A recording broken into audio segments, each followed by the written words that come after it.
Je sens ici un masculin qui a changé, qui a mûri.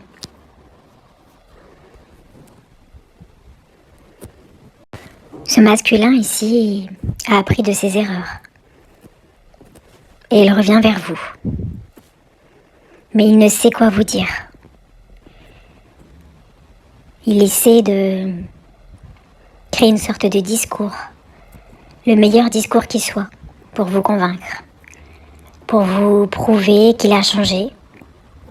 Qu'il n'est plus le même. Et qu'il ne reproduira plus les mêmes erreurs avec vous. Mais je sens ici un masculin en panique. En panique de votre réaction. Il pense que vous serez catégorique et que ce sera un non ferme. Il pense que vous êtes décidé à le rejeter, que peut-être vous avez tourné la page, vous êtes engagé ailleurs et que vous ne voulez plus entendre parler de lui. On me dit ici que ce masculin s'est rebellé contre sa famille, contre son entourage toxique, pour pouvoir revenir vers vous. Il a su faire face à cet entourage toxique. Lui qui était soumis, lui qui avait peur d'eux, qui avait peur de tout. Il a su reprendre confiance en lui, reprendre les rênes de sa vie et avancer. Et se libérer de ces liens toxiques. Il s'est libéré de ces chaînes qui l'empêchaient justement d'être libre pour venir vers vous. Et de vous dire que vous êtes sa féminine, que vous êtes son seul amour véritable. Ce masculin s'est épuisé, il s'est battu contre ces personnes toxiques, contre ses proches. Il s'est battu jusqu'à épuisement, il n'en pouvait plus. Mais il a réussi à s'extirper de leurs griffes. Ces personnes n'ont plus de pouvoir sur lui. Ces personnes ne le contrôlent plus. Ils ont essayé de le déstabiliser. Ils ne sont pas parvenus à quoi que ce soit. Il s'est libéré définitivement.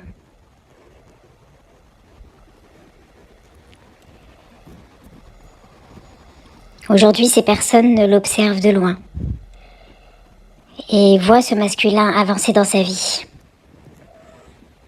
Et cela ne leur plaît pas du tout. Cela ne leur plaît pas du tout qu'il avance seul sur son chemin et qu'il suit ses rêves, ses ambitions et qu'il écoute son cœur. Ces personnes sont contre cela. Ces personnes voulaient le dominer, l'utiliser et n'ont plus de pouvoir sur lui. Ce masculin a repris son plein pouvoir. Aujourd'hui, le seul domaine où il est bloqué, c'est avec vous. Il ne sait juste pas quoi vous dire. Je sens beaucoup de honte venant de ce masculin.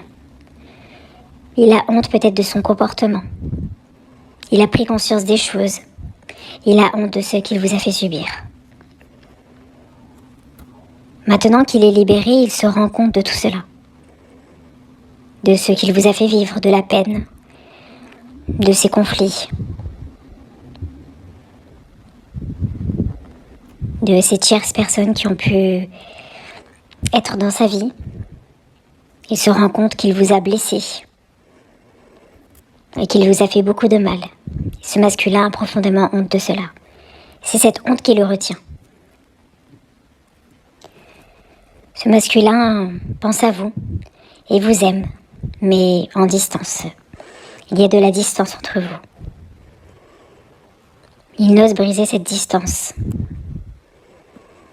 Il ne sait pas comment s'expliquer. Il pense que vous ne comprendrez pas, que vous ne pardonnerez pas ses incartades, ses infidélités, ou son égoïsme, sa dureté. Il pense que vous avez fait une croix sur lui définitivement.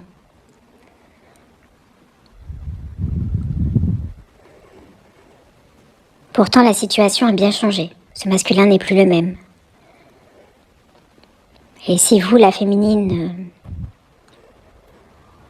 parlez à ce nouveau masculin, puisque c'est comme une nouvelle personne, eh bien vous vous rendrez compte qu'il a vraiment changé. Qu'il s'est amélioré. Et qu'il est vraiment libre cette fois. Qu'il est libre de toute contrainte.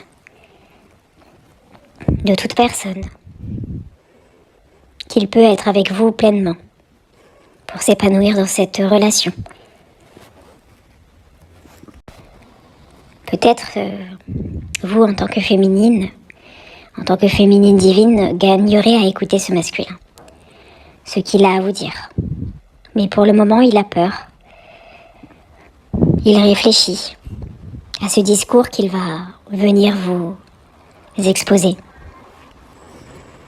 Il ne veut pas faire les choses à la va-vite. Il veut prendre son temps. Il vous observe. Il veut voir où vous en êtes aujourd'hui. Qui vous êtes devenu. Comment vous êtes. Et si vous êtes libre. Si ce masculin s'aperçoit que vous êtes en couple, il ne viendra peut-être pas. Il ne viendra pas briser votre couple. Il vous respectera. Parce qu'il vous aime, il choisira de rester à distance. Et si ce masculin voit que vous êtes libre, que vous n'êtes pas engagé, que vous vivez seul, peut-être il viendra au bon moment. Pour le moment, on me dit qu'il prépare son discours. Il fait très attention aux mots qu'il utilise. Il accorde beaucoup d'importance.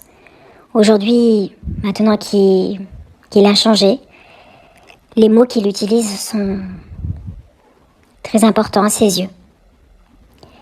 Il se dit que les mots sont puissants et qu'il faut savoir utiliser les bons termes afin de vous expliquer bien son état d'esprit de l'époque et son état d'esprit actuel, afin de vous expliquer, de vous convaincre qu'il n'est plus du tout le même, qu'il a bien mûri et qu'aujourd'hui il est libéré de ses chaînes, de ces personnes toxiques ou de ces tierces. Il est libéré de cette façon d'être qu'il avait, cette façon de vivre. Il vivait un peu au jour le jour. Il rencontrait des personnes et avait peut-être des relations sans lendemain. Il n'accordait pas d'importance aux personnes qui l'entouraient. Et il n'accordait pas d'importance non plus à sa propre personne, puisqu'il se faisait utiliser, il se faisait manipuler, ou parfois même maltraiter par ses proches. Aujourd'hui, ce n'est plus le cas. Il s'est vraiment rebellé, ce masculin. Il était très en colère lorsqu'il a compris les choses, lorsqu'il a analysé la situation dans laquelle il était. Il a compris que ce qu'il vivait n'était pas normal et qu'il fallait en sortir au plus vite. Au départ, c'était difficile, mais ensuite, il a su se libérer, petit à petit, de ses chaînes. Cela a pris du temps.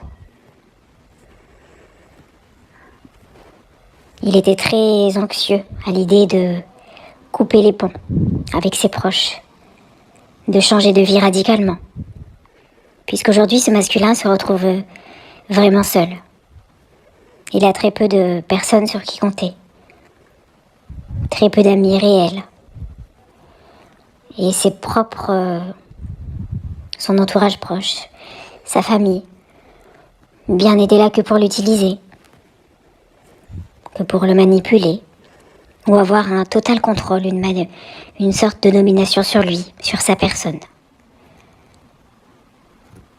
Lorsqu'elles avaient besoin de lui, elles l'appelaient, elles lui ordonnaient des choses et il s'exécutait. Sans réfléchir.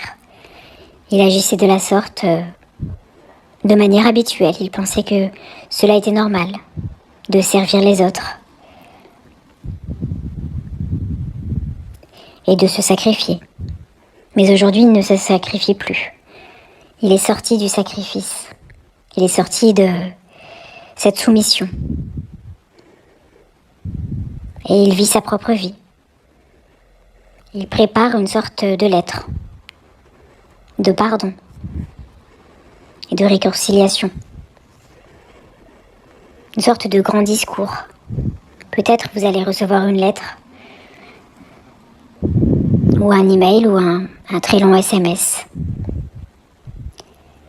Ou peut-être viendra-t-il en face à face vous parler, s'il est courageux. Mais pour le moment, il est distant. Il réfléchit à ce discours. Il a encore peur.